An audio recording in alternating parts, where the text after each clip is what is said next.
बोल. माझं ऑपरेशन ठरलं होतं.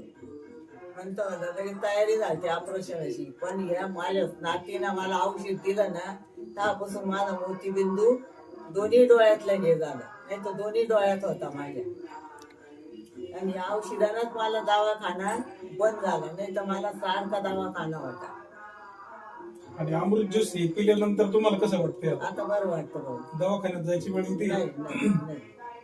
तर आता हे दोन्ही औषध घेतले तुम्ही, हा ड्रॉप पण घेतला, रियाजचा आणि अमृत ज्यूस पण घेतलं, हा. तर तुम्हाला काय वाटतं लोकांनी घ्यावं की नाही घ्यावं? लोकांनी घ्यावानं चांगलं आहे ना. हा, मग याच्यापासून फायदा काही होतोय? नाही, पण चांगलं आहे हे. कडू नाही, काही नाही, व्यवस्थित आहे भाऊ. फळांचा ज्यूस हा. सगळं. आणि हे मी दोनदा तीनदा टाकायचे ना, तर माझे दोन्ही डोळे हे झाले. हे डॉक्टर झाले म्हणजे माझे. डॉक्टरांनी आजीला मोतीबिंदू सांगितलेला होता, आपल्या 3 ड्रॉपनीच आजीचा पूर्ण दोन्ही डोळ्यांचा मोतीबिंदू गेला आणि त्यांचं ऑपरेशन पण टळलेलं आहे ना. आजी एकदम आता ठणठणीत आहे.